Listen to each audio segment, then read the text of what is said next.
마태복음 12장 38절부터 45절 말씀, 우리 한 목소리로 하나님의 말씀 같이 받겠습니다. 그때에 서기관과 바리새인 중 몇 사람이 말하되, 선생님이여 우리에게 표적 보여주기를.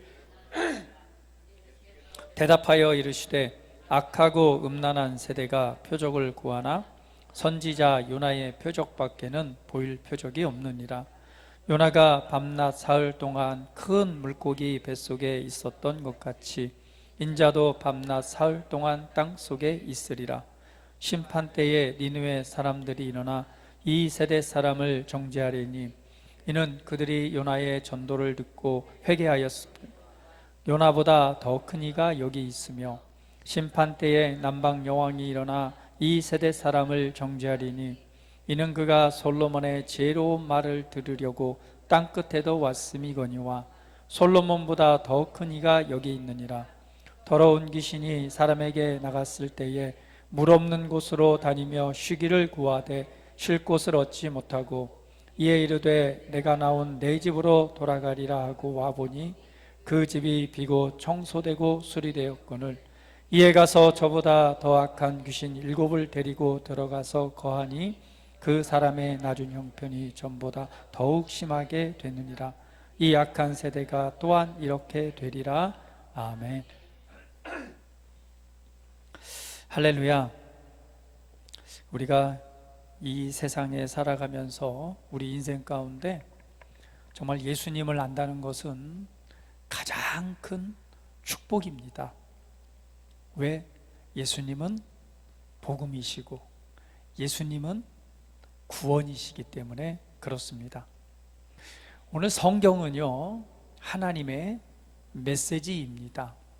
하나님은 이 모든 우주 만물과 사람을 창조하신 창조주이십니다.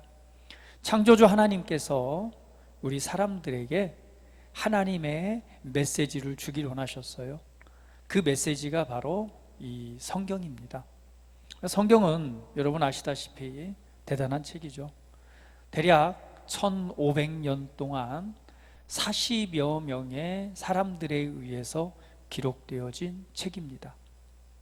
그런데 이 책을 조금 더 연구를 해보면 그렇습니다. 일반 우리가 그 책을 쓸 때는 이런 게 있잖아요. 한 사람이 저자가 어떤 의도와 목적을 가지고 책을 서술하잖아요. 서론, 본론, 결론. 그렇기 때문에 그 저자의 의도와 생각과 저자가 말하고자 하는 모든 내용이 그 책에 기록되어져 있습니다. 그런데 이 성경을 연구해 봤더니 이거는 한 사람이 쓴 거예요. 이건 한 사람이 쓸 수밖에 없는 거예요. 왜? 처음부터 시작해서 끝까지 서론, 본론, 결론이 정확하게 들어있는 내용이기 때문에 그렇습니다. 그런데 이 책을 봤더니 1500년 동안 40여 명의 사람들에 의해서 기록되어졌어요. 이 1500년 동안 40여 명의 사람들은 직업도 다르고요, 살고 있는 문화도 다르고요. 여러분 생각해 보세요. 1500년이라는 시간이 얼마나 큰 시간입니까? 여러분, 부모님과 자녀들 간에도 세대 차이를 느껴요, 못 느껴요? 요즘 세대를 MZ 세대라고 말하대요. MZ 세대가 잘 모르겠지만 하여튼 예전에는 뭐였어요? 저희 때는 오렌지족 이런 말이 있었던 것 같은데요. 야타족 이게 이제 넘어서 지금 MZ 세대래요. 근데 이런 세대를 구분하는 건 뭐예요? 그만큼 세대적인 문화, 또 사고방식, 이런 체계들이 다 다르기 때문에 그렇습니다. 그런데 1500년이라는 그런 이 엄청난 세대 가운데 있는 사람들이 이 책을 기록한 것을 모아놓은 것이 서로 성경이에요. 근데 어떻게 서론, 본론, 결론처럼 그 스토리가 딱 맞을까요? 그거는 다른 설명이 필요하지 않습니다.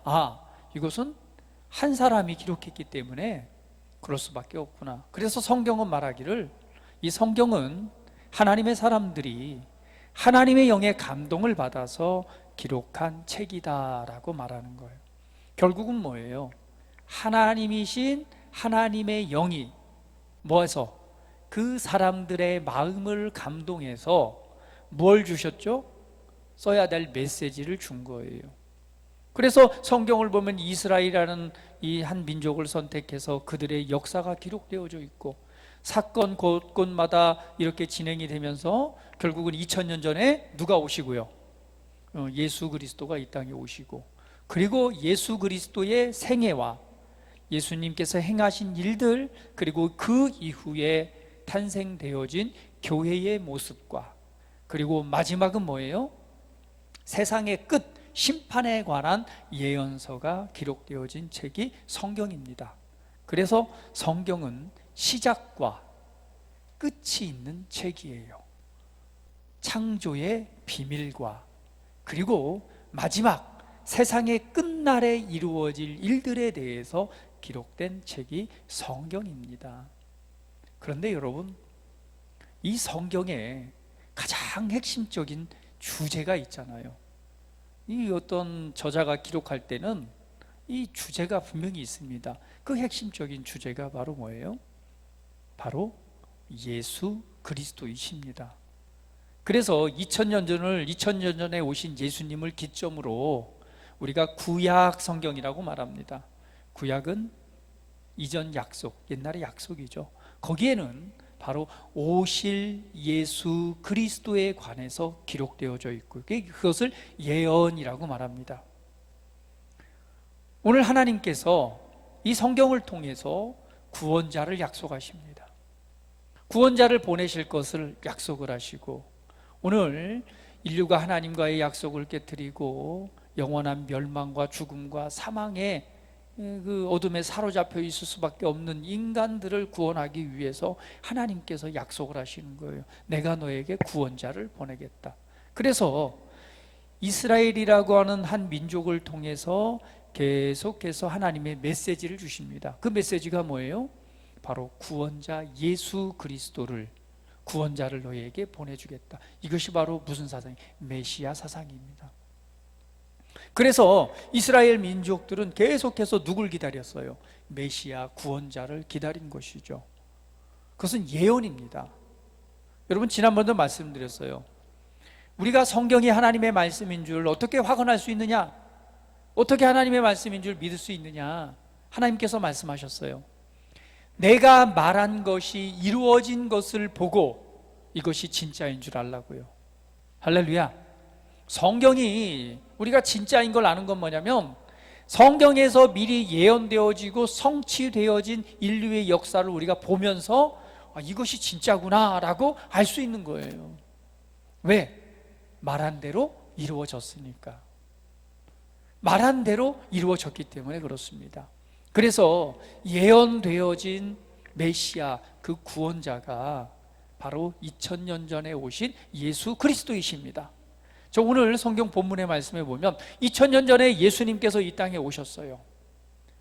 하나님의 성령으로 말미암아 여인의 몸에서 태어나서 오늘 이 땅에 오셔서 드디어 하나님의 나라의 복음을 전파하고 사역을 시작합니다. 예수님이 이 땅에 오셔서 하나님의 아들로서 드러내고 나타나신 기간은요, 정확하게 3년 반밖에 안 돼요. 여러분, 3년이라는 시간이 긴가요? 사실은 굉장히 짧습니다. 저는 깜짝 놀랐어요. 코로나 우리 저기 한 2년 동안 이제 예배도 온라인 드리고 했잖아요. 그러니까 코로나 2년 벌써 2년 지났네 이렇게 했더니 어제 그러더라고요, 육간사님. 아니에요, 벌써 4년 지났어요. 에? 벌써 4년 됐다고요? 생각해 보니까 그렇더라고요. 2020년부터 코로나니까 2024년이잖아요. 야, 벌써 이렇게 시간이 지났구나. 사실 3년이라고 하는 시간은 굉장히 짧은 시간입니다. 그런데 그 하나님의 아들이신 예수님께서 이 땅에 오셔서 드디어 그 자신이 성경에 약속되어진 하나님께서 약속하신 구원자, 하나님께서 약속하신 구원자임을 표적으로 보여주기를 시작합니다. 그래서 성경에 보게 되면은요, 예수님의 생애 가운데 하셨던 일 중에 성경에 표현되기를 기사라고 표현되어 게 있고요, 또 한 가지는 보면 표적이라고 표현된 게 있고, 또 한 가지는 하나님의 능력이 역사한다고 능력이라고 하는 표현이 되어져 있습니다. 기사라고 하는 것은 놀랍고 놀랍다라는 표현으로 성경에 기록되어져 있어요. 그러면 여기서 말하는 표적이라고 하는 것은 뭐냐면, 예수님께서 하나님의 아들이심을 드러내심으로 말미암아 생명을 얻게 하는 것이 바로 표적입니다. 오늘 본문 말씀에 예수님께서 오셔서 많은 표적을 행하시는 거예요. 그 사람들이 깜짝 놀랐습니다. 아니, 인류 역사상 지금까지 이 역사상 볼 때 이러한 인물이 없는 거예요. 여러분, 예수님께서 이 땅에 오셔서 첫 번째로 행하셨던 그 표적이 뭔지 아세요? 어떤 표적인가요? 맞아요. 가나의 혼인잔치에서 물이 변하여 포도주가 되게 하는 사건, 이것이 바로 예수님께서 오셔서 행하셨던 첫 번째 표적입니다. 왜 예수님께서 하필이면 혼인잔치의 첫 번째 표적을 행하셨을까요? 거기에는 하나님의 의도와 목적이 있겠죠. 혼인잔치는 무엇을 상징합니까? 결혼이잖아요. 혼인잔치는요, 아주 복된 이 잔치입니다. 근데 성경을 전반적으로 보면 예수님께서는 우리의 교회의 신랑이 되신다고 그랬고, 신부를 찾기 위해서 이 땅에 오셨다라는 표현을 알 수가 있습니다. 결국 그 혼인잔치는 무엇을 말하는 거예요? 예수님께서 이 땅에 오신 목적과 그분이 행하실 놀라운 일들을 보여준 것입니다. 그래서 혼인잔치에 가장 중요한 게 뭐예요? 포도주예요.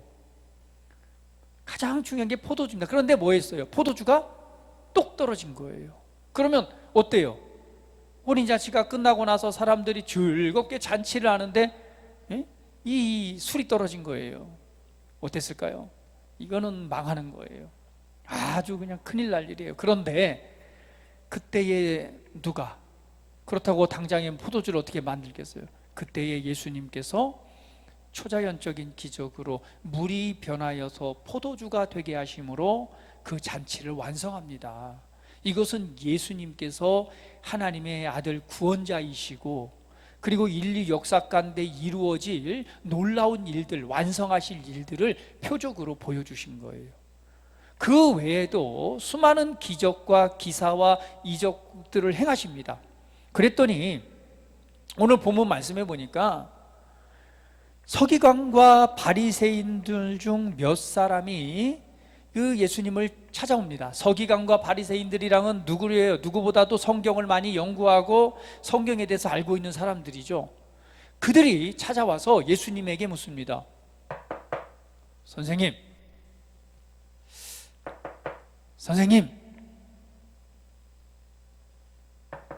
선생님 하고 묻는 거예요.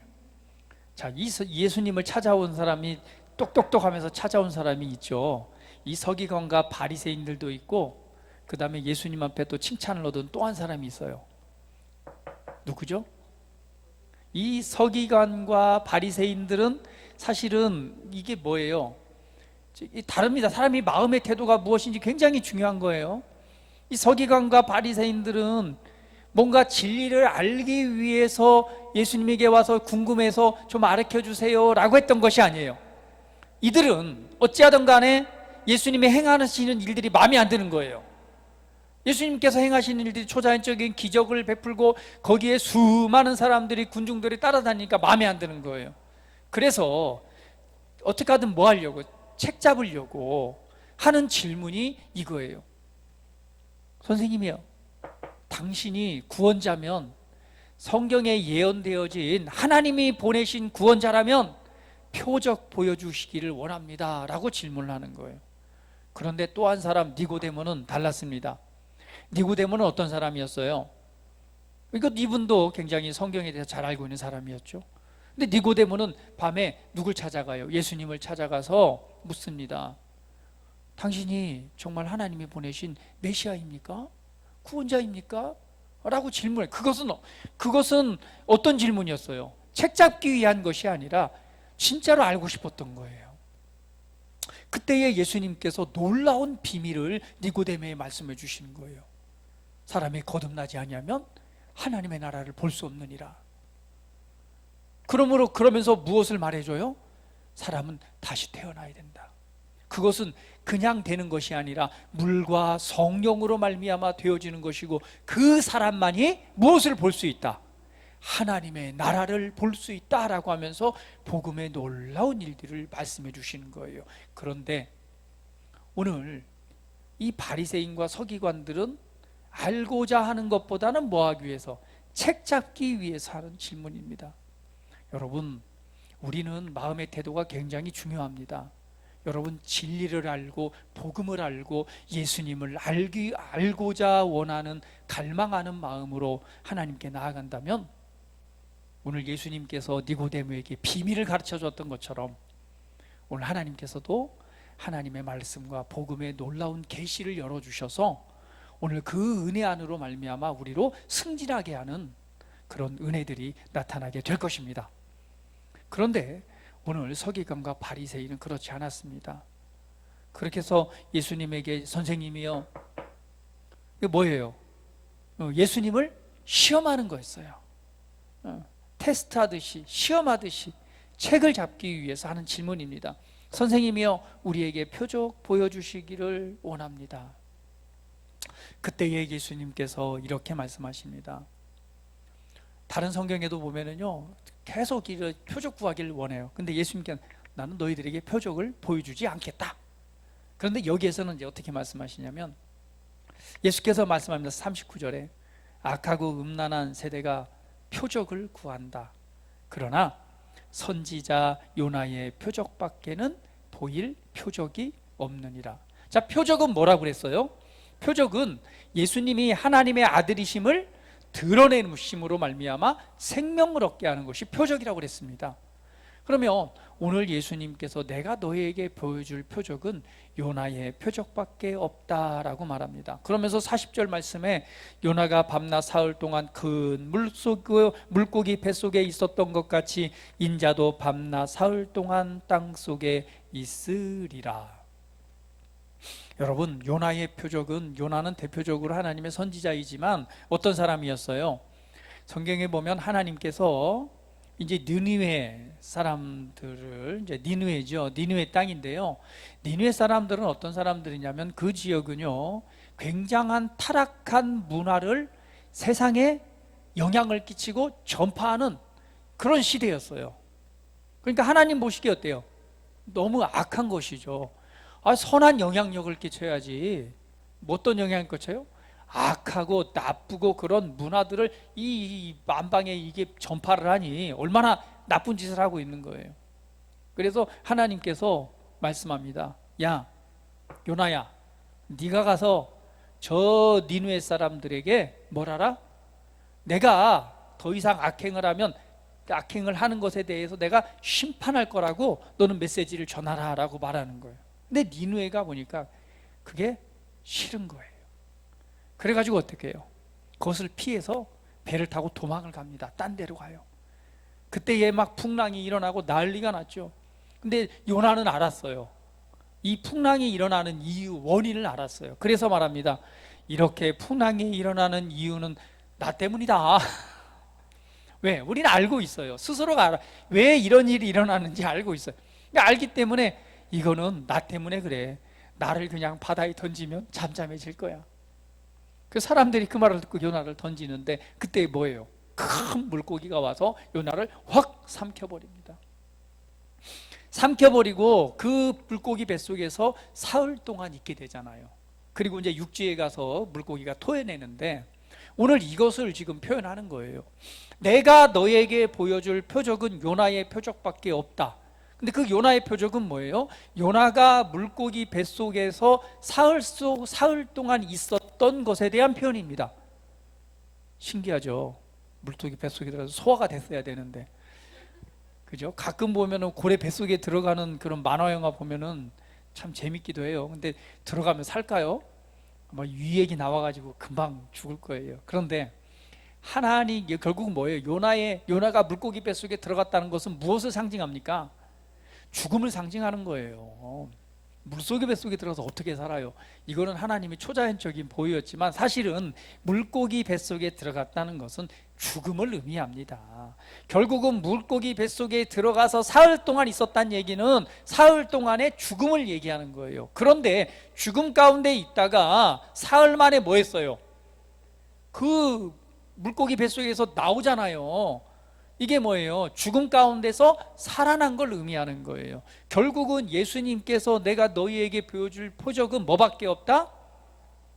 죽었다가 살아나는 부활밖에 없다라고 말하는 거예요. 할렐루야, 할렐루야. 표적은 예수님이 하나님의 아들이심을 믿게 함으로 말미암아 생명을 얻게 하는 것이 표적입니다. 그러면 예수 그리스도가 하나님의 아들이심을 믿게 하는 표적은 뭐밖에 없다는 거예요? 부활밖에 없다는 거예요. 그래서 예수님께서 나도 어디에? 무덤 속에 들어가서 사흘 동안 있을 것이고 사흘 뒤에 뭐 할 것이다?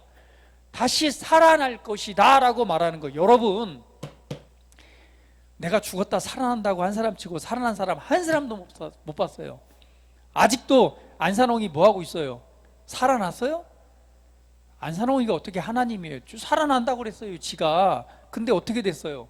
아직도 죽어 있잖아요. 죽어 있으니까 뭐 했어요?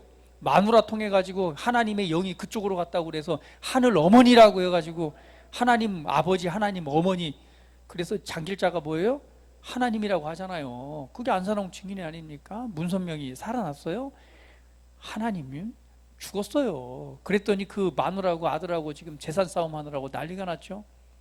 여러분, 표적은 뭐냐면 우리가 믿을 만한 증거인 것입니다. 할렐루야. 그런데 예수님은 말씀하셨어요. 어떻게? 내가 너에게 보여줄 표적은 요나의 표적밖에 없다. 그것은 무슨 말이에요? 나는 죽을 거다.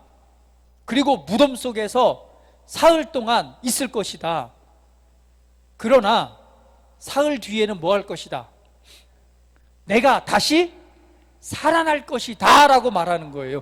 여러분, 인류 역사상 이렇게 담대하게 말한 사람 봤어요? 말할 수는 있겠죠. 우리 신집사님도 말할 수는 있어요. 까짓 거. 그러나 그렇게 말해놓고 살아난 사람 있어요, 없어요? 없어요.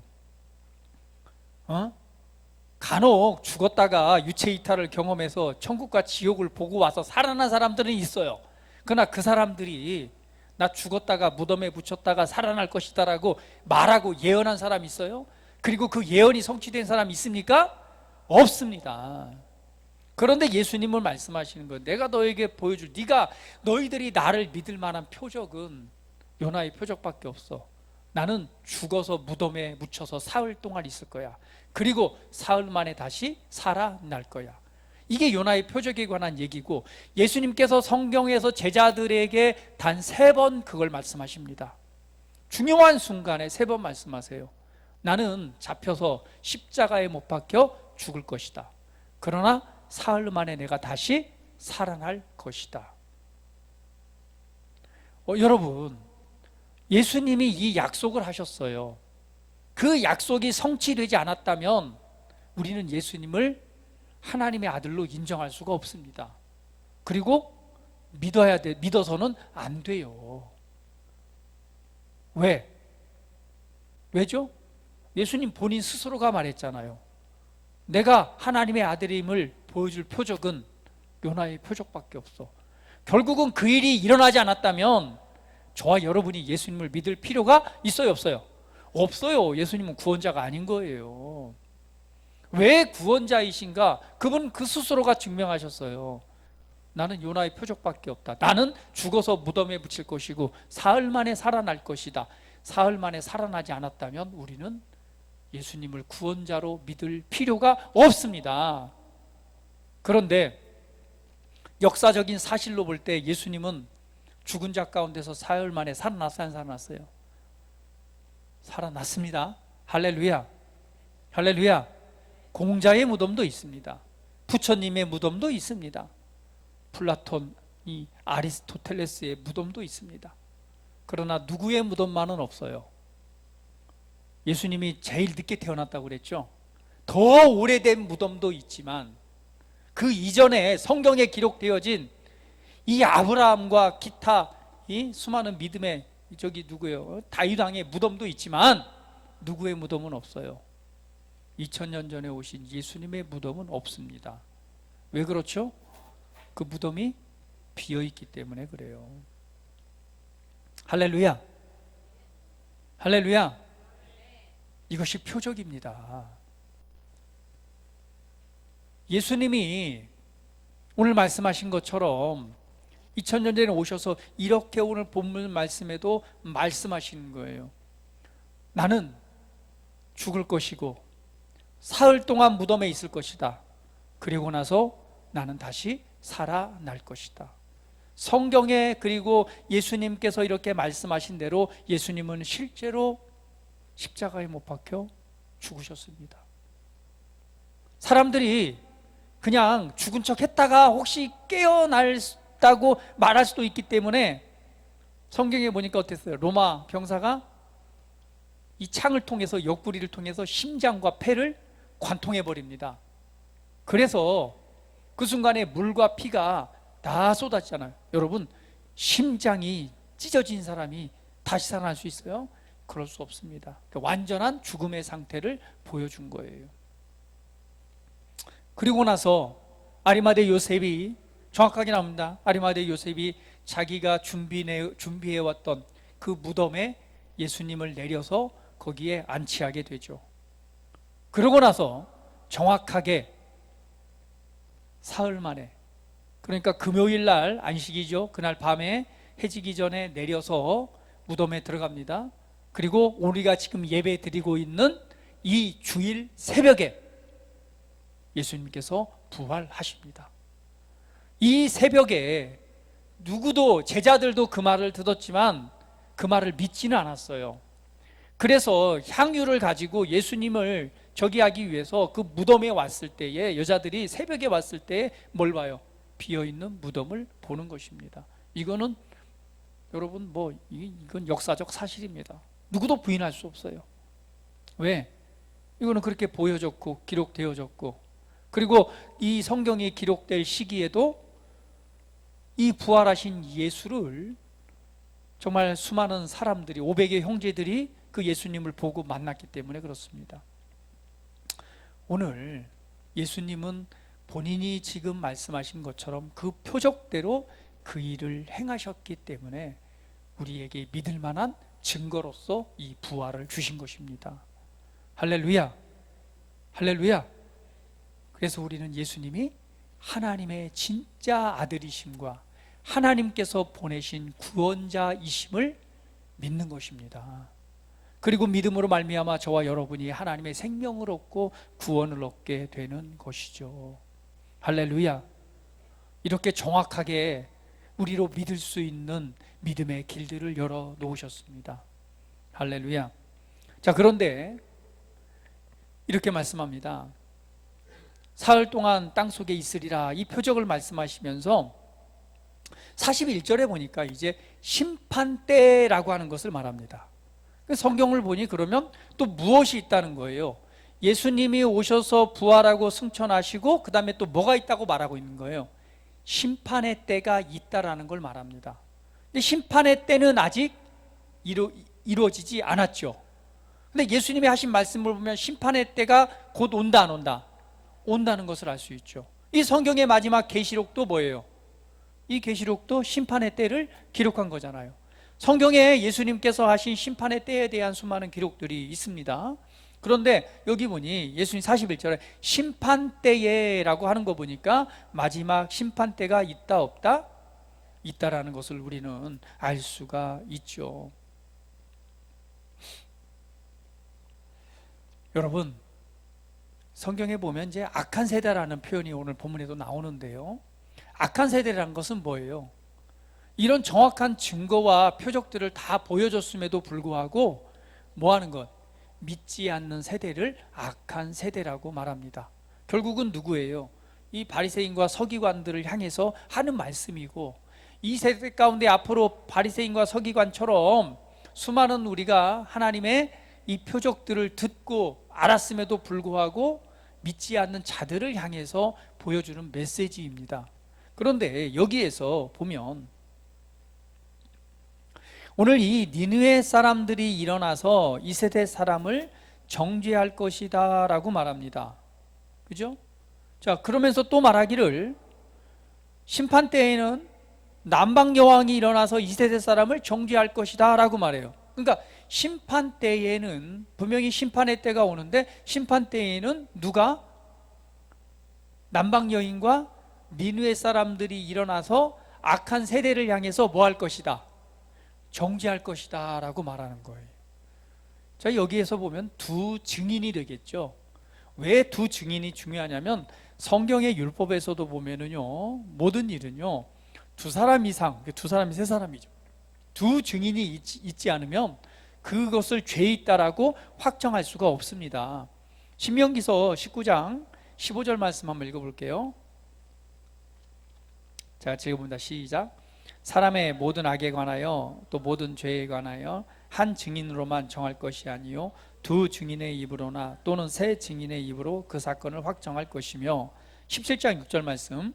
죽일 자를 두 사람이나 세 사람의 증언으로 죽일 것이요 한 사람의 증언으로는 죽이지 말 것이며 요한복음 8장 17절 말씀에도 너희 율법에도 두 사람의 증언이 참되다 기록되었으니 요한복음 8장 18절에 내가 나를 위하여 증언하는 자가 되고 나를 보내신 아버지도 나를 위하여 증언하시니라. 그러니까 예수님 스스로에 관해서도 예수님께서 증언하시고 보내신 아버지가 증언하신다고 그랬잖아요. 근데 모든 증언은 뭐가? 두 사람 이상이 될 때에 증언할 수 있고 그 사람을 죄 있다 형벌 땅땅땅 내릴 때에도 두 사람 이상의 무엇이? 증언이 있어야지만이 가능하다라고 하는 것입니다. 그래서 성경대로 마지막 심판 때에도 악한 세대를 향하여서 누가? 두 사람의 증언이 있어야 되는 거예요. 그 죄 있다 악한 세대를 향하여서 정죄할 수 있는 두 세대가 바로 니느웨 사람들하고 남방 여인입니다. 그럼 니느웨 사람들은 누구냐?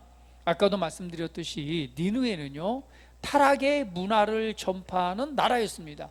굉장한 영향력, 힘도 있고 그 영향력을 통해서 타락한 문화를 증거하고 있었어요. 그래서 하나님께서 니느웨 사람들을 심판하겠다라고 해서 요나를 보내서 그 메시지를 전하게 하십니다. 근데 요나가 그걸 거부했다가 물고기 뱃속에 들어갔다가 다시 나와서 이제 하나님의 메시지를 듣습니다. 너는 가서 내가 40일 뒤에 심판할 것이다 라고 선포하라. 니느웨에 들어가서 하루 동안 다니면서 요나가 뭐 했어요? 성경을 보면 정말 회개하라! 40일 뒤에 너희들을 심판할 것이다! 이렇게 말하지는 않았던 것 같아요. 요나는 아직도 마음이 내키지 않았어요. 그래서 아마 다니면서 40일 뒤에 하나님이 심판하신대. 회개 안 하면 뭐 회개하든지 말든지 그냥 이렇게 다녔던 것 같아요. 왜냐하면 그렇게 하루 동안 말하고 나서 뭐였냐면 저기 성문 저기 밖에 언덕대기 올라가서 거기다가 움막 밑에 딱 그늘에 들어가서 거기서 이제 뭐 하는 거예요? 움막을 짓고 40일 뒤에 이제 저기 하나님이 심판 받을 거니까 그 심판을 구경하려고 움막을 쳐놓고 거기서 그늘 밑에서 구경하고 있는 거예요. 그러니까 이 요나의 마음은 뭐였어요? 솔직히 말하면 별로 그 메시지를 전하고 싶지 않아요. 근데 도망갔다가 뭐 했어요? 물고기 뱃속에 들어갔으니까 안 할 수는 없고 그러니까 아마 하루 동안 다니면서 또 40일 동안 증거할 때 딱 하루만 다녔어요.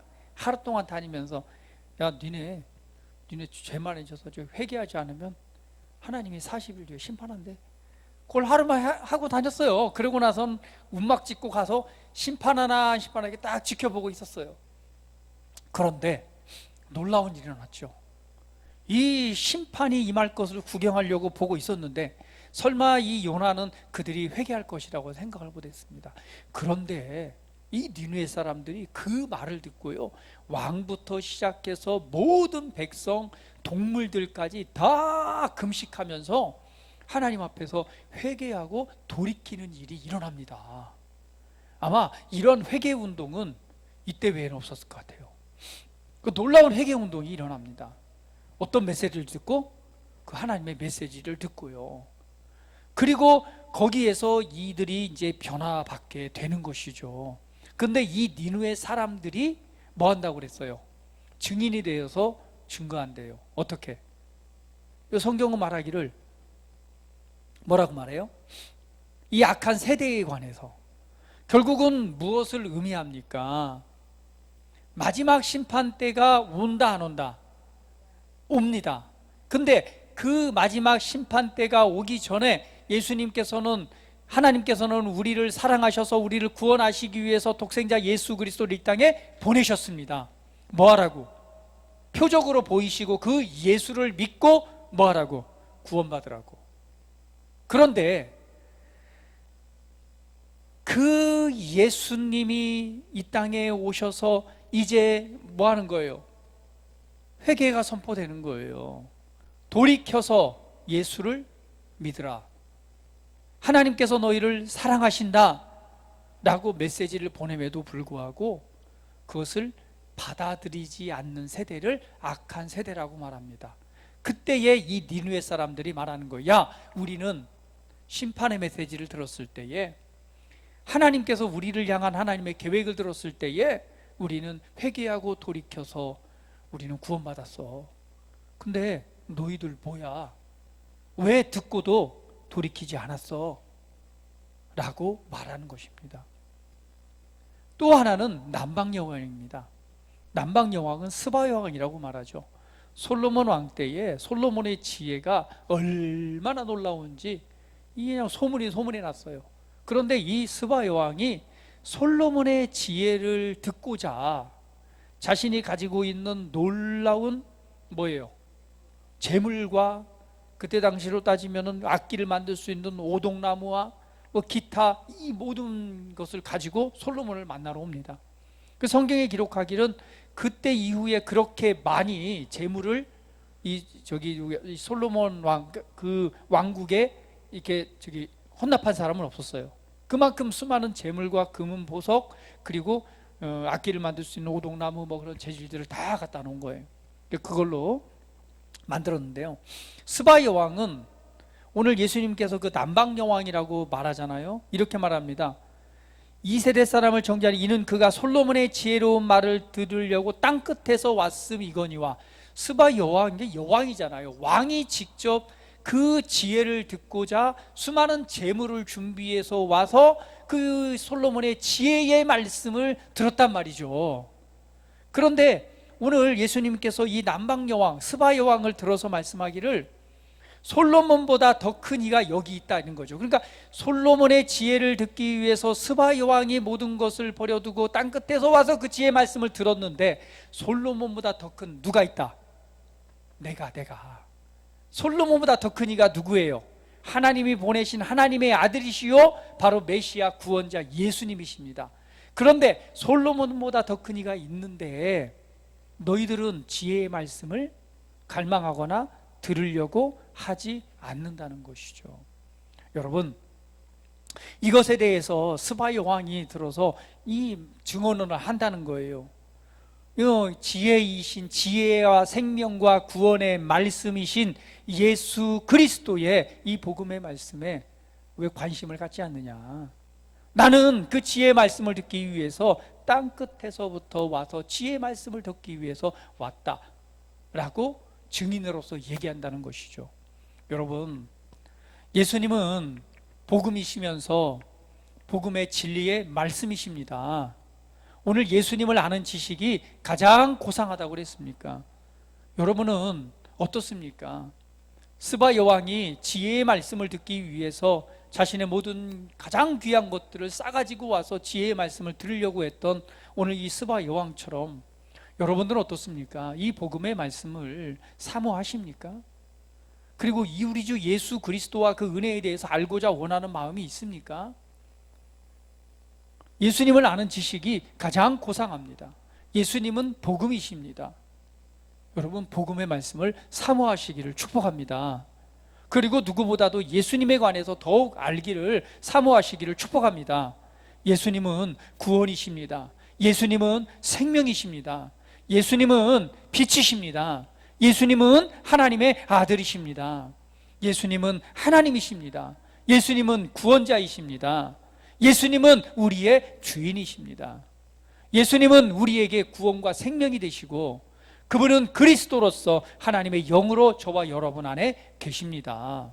할렐루야. 오늘 예수님에 관해서 갈망하십시오. 예수님을 아는 지혜와 지식을 얻기 위해서 여러분 사모하십시오. 누구처럼?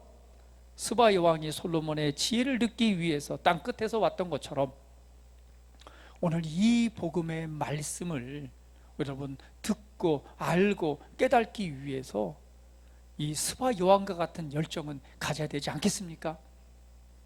우리 그리스도인들은요, 저와 여러분은 하나님의 말씀으로 태어났습니다. 왜? 성경을 기록하기를 하나님의 말씀의 씨로 태어났다라고 말합니다.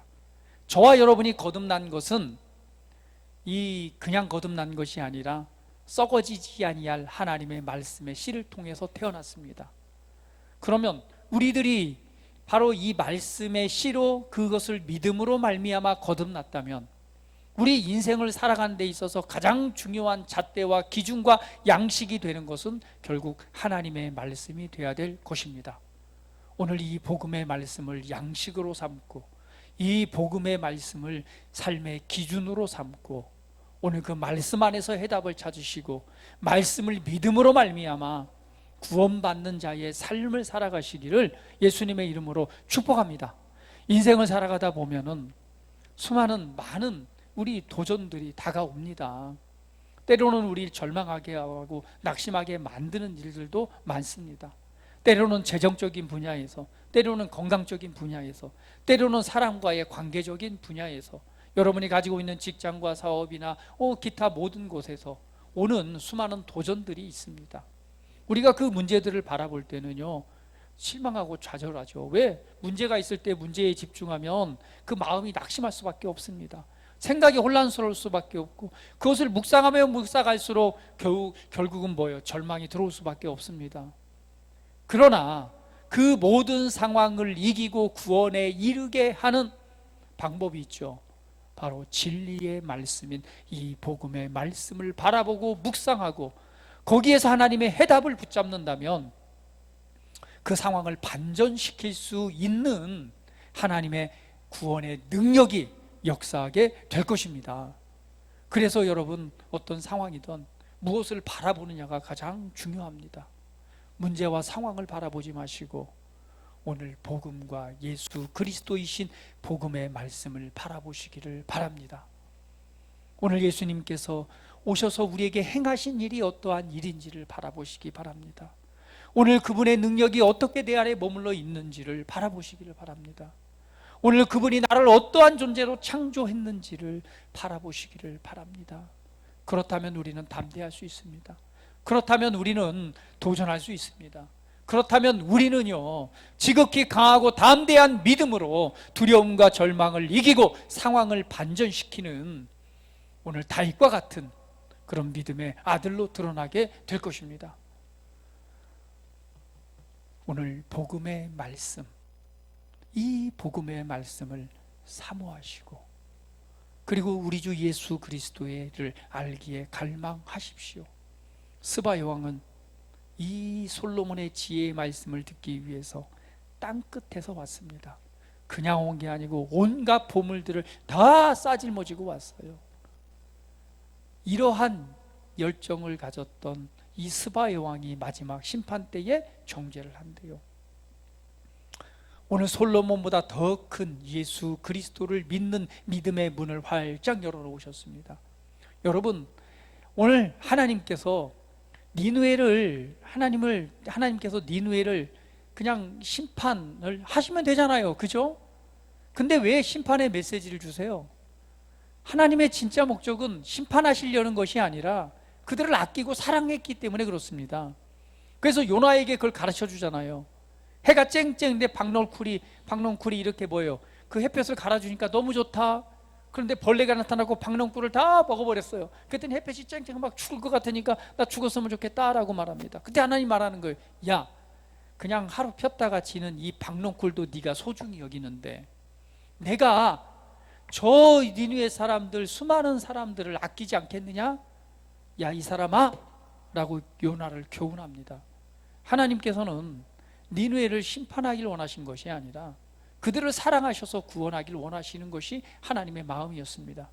하나님께서는 모든 사람이 예수 그리스도를 알고 모든 사람이 생명을 얻고 구원을 얻기를 원하십니다.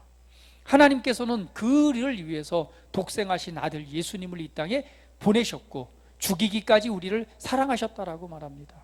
이 하나님의 놀라운 사랑과 은혜가 오늘 우리 삶과 저와 여러분 가운데 역사하고 있습니다. 할렐루야. 오늘 하나님은 그 누구도 심판에 이르기를 원하지 아니하시고 구원과 생명을 얻는 하나님의 자녀로서의 존귀한 삶을 살아가기를 원하십니다.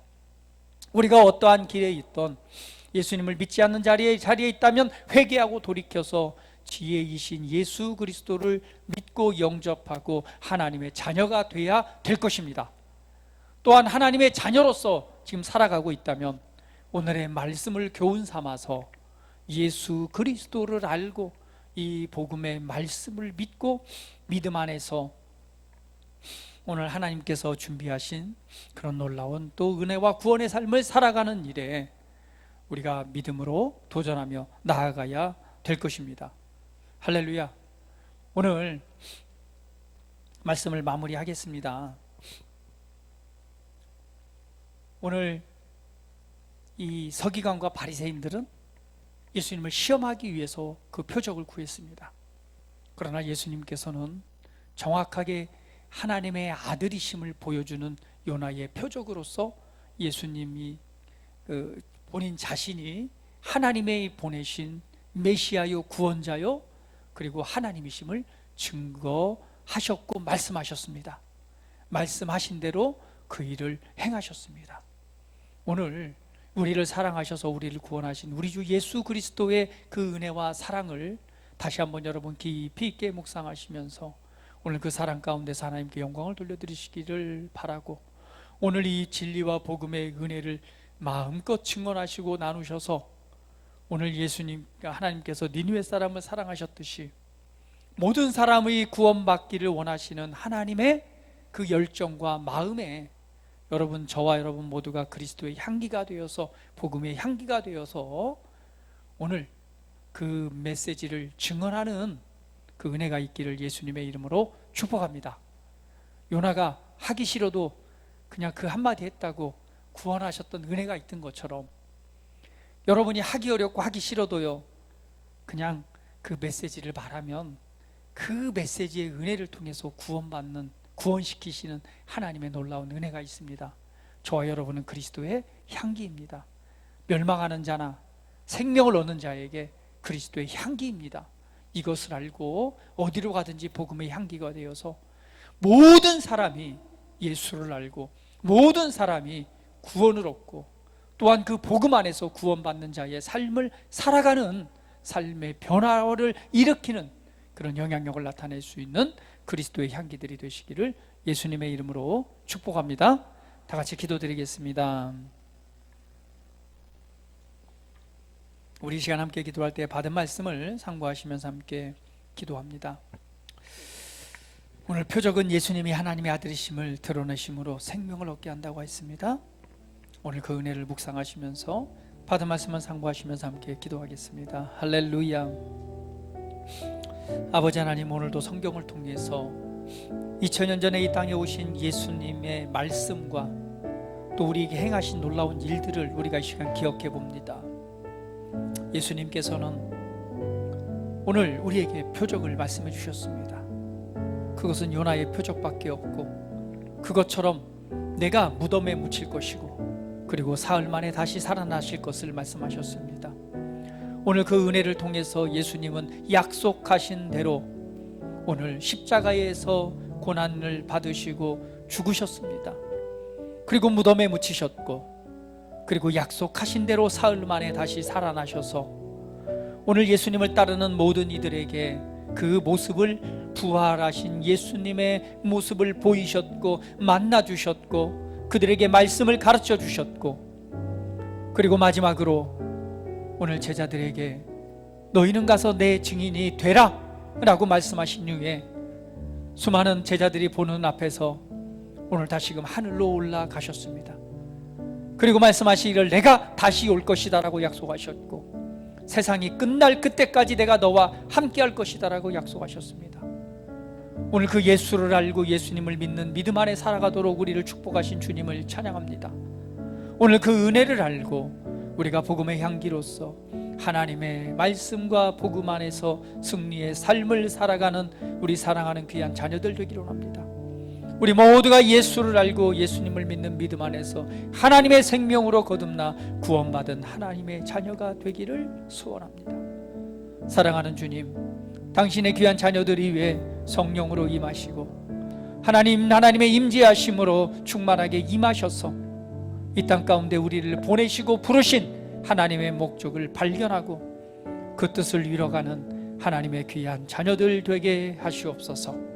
찬양합니다. 경배합니다. 주님 높임 받으시옵소서. 예수님의 이름으로 기도합니다. 아멘.